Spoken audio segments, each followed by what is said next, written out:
এখনো পর্যন্ত কিন্তু ভারতের চোখ দিয়ে কিন্তু আমেরিকা বাংলাদেশকে দেখছে।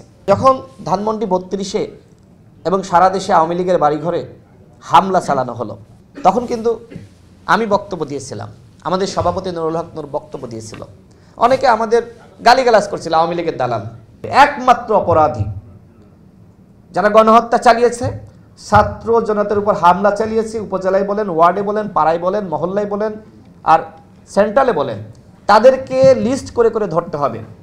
যদি আপনি সাধারণ মানুষকে হয়রানি করেন, তাহলে কিন্তু এই সমাজ রাষ্ট্র ব্যবস্থা ভেঙে পড়বে। দেখেন গ্রামগঞ্জে আমরা দেখি না যে ভাই আওয়ামী লীগ করতো, তার আরেক ভাই বিএনপি করে, আরেক ভাই জামাত করে না এরকম? সুতরাং যদি আপনি ওই ভাই মনে করেন অপরাধ করে নাই, আওয়ামী লীগ করতো, ওকে যদি আপনি ধরেন, তাহলে ভাইয়ের মধ্যে ভাইয়ের সম্পর্ক নষ্ট হবে, সামাজিক বন্ধন নষ্ট হয়ে যাবে, সমাজ রাষ্ট্র ভেঙে পড়বে। সুতরাং আপনি ওই বুলডোজার দিয়ে সব গুড়িয়ে দিবেন, এ ধরনের মনস্তত্ত্ব পোষণ না করে আমার মনে হয় একটু ঠান্ডা মাথায় ভাবা দরকার। রাষ্ট্র চালানো আর বিপ্লব করা, আন্দোলনের নেতৃত্ব দেওয়া কিন্তু এক বিষয় না।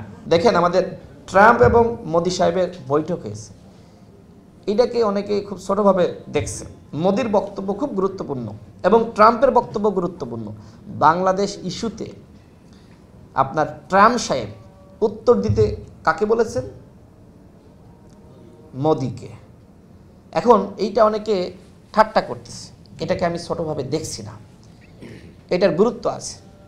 আমি একটা গুরুত্বপূর্ণ জায়গা থেকে তথ্য পেয়েছিলাম, সেটি হলো যে এখনো পর্যন্ত বাংলাদেশের প্রশ্নে আমেরিকা, ইউরোপ ভারতকে ছাড়া কিছু বোঝে না, সবার আগে ভারতের বক্তব্য গ্রহণ করে। আমি অনেক কিছু আসলে এখানে খোলামেলা বলতে পারছি না, কিন্তু এটা সত্য এবং এই বক্তব্য আমি একটি গুরুত্বপূর্ণ জায়গা থেকে পেয়েছি। তার মানে কি? তার মানে আমাদের এদেশের সরকার, এদেশের জনগণকে খোলামেলা আমেরিকাকে বলতে হবে যে তোমার সাথে সরাসরি সম্পর্ক হবে আমার, ভারতের চোখ দিয়ে তুমি বাংলাদেশকে আর দেখতে পারবা না। এখনো পর্যন্ত কিন্তু ভারতের চোখ দিয়ে কিন্তু আমেরিকা বাংলাদেশকে দেখছে, তার প্রমাণ কিন্তু আপনারা এই বৈঠকে পেয়েছেন। এরপরেও যদি আপনারা বলেন না, মোদির হাতে আসলে ট্রাম্প বাংলাদেশকে ছেড়ে দেয়নি, এটা হয়তো আপনি নিজেকে মানে খুব বেশি প্রিফাল ফিল করছেন, এই জন্য হয়তো বলতে পারেন, বা নিজে নানান কারণে বলতে পারেন, কিন্তু এটা কিন্তু সত্য যে এখনও বাংলাদেশ প্রশ্নে আমেরিকা ভারতকে ছাড়া বোঝে না। সুতরাং আমাদেরকে আমেরিকাকে বলতে হবে যে ভারতের মাধ্যমে ভায়া হয়ে কোনো সম্পর্ক, কোনো বোঝাপড়া আমরা চাই না। সরাসরি একটি স্বাধীন রাষ্ট্র আমরা, তোমরাও স্বাধীন রাষ্ট্র, তোমাদের সাথে আমাদের সরাসরি সম্পর্ক থাকবে। দেখেন আমাদের প্রফেসর মোহাম্মদ ইউনূস তিনি গণহত্যার বিচারের কথা বলেছেন যে শেখ হাসিনার বিচার না করলে জনগণ আমাদের ক্ষমা করবে না। গতকাল আমি বলেছিলাম যে আপনাদেরকে 2 সপ্তাহের সময় দেওয়া হলো, যদি বিচারটা আওয়ামী লীগকে নিষিদ্ধ না করেন, বিচারের প্রাথমিক ধাপ হলো আওয়ামী লীগের বিচার করা। সুতরাং যদি গণহত্যার দায়ে আওয়ামী লীগের নিষিদ্ধ না করেন, নিবন্ধন বাতিল না করেন, তাহলে কিন্তু গণহত্যার বিচার হবে না। সুতরাং আপনারা যে বিচার করতে চান, আগে নিবন্ধন বাতিল করে দেখান, আওয়ামী লীগকে নিষিদ্ধ করে দেখান। গণহত্যা চালিয়েছে, আর কি প্রমাণ লাগবে? জাতিসংঘ বলেছে। সুতরাং আমাদের কাছে একটি ইন্টারন্যাশনাল গ্রাউন্ড তৈরি হয়েছে আওয়ামী লীগকে নিষিদ্ধ করার। যদিও তারা বলছে যে দল হিসেবে আওয়ামী লীগের নিষিদ্ধ করার দরকার নেই। আপনি যদি নিষিদ্ধ না করেন, ৭১-এর পরে একবার গণহত্যা চালিয়েছে, ২৪-এ একবার চালিয়েছে, হয়তো ৩০-এ এসে আওয়ামী লীগ আর একবার গণহত্যা চালাবে।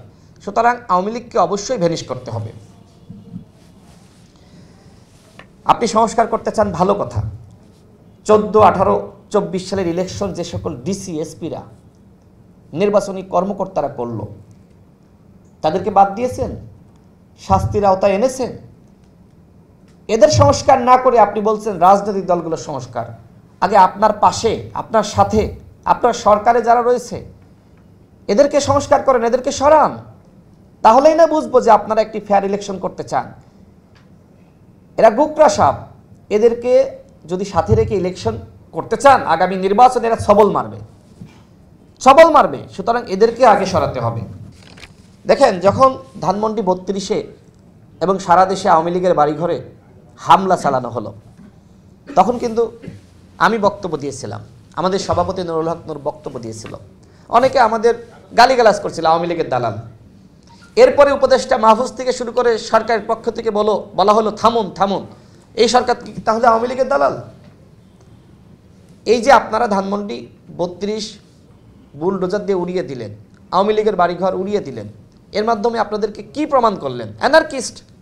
বিপ্লবের সময় যদি এগুলো হতো তাহলে কোনো কথা ছিল না, কিন্তু যখন একটি সরকার রয়েছে, এই সরকার রাষ্ট্রের স্থিতিশীলতার জন্য কাজ করছে, তখন কিন্তু এই ধরনের অগ্নিসংযোগ, বুলডোজার দিয়ে বাড়িঘর উড়িয়ে দেওয়া, এরপরে তো আমাদের বিদেশিদের সাথে বৈঠক হয়েছে, তারা কিন্তু জিনিসটাকে ভালোভাবে নেয়নি, যারা করেছে তাদেরকেও ভালোভাবে নেয়নি।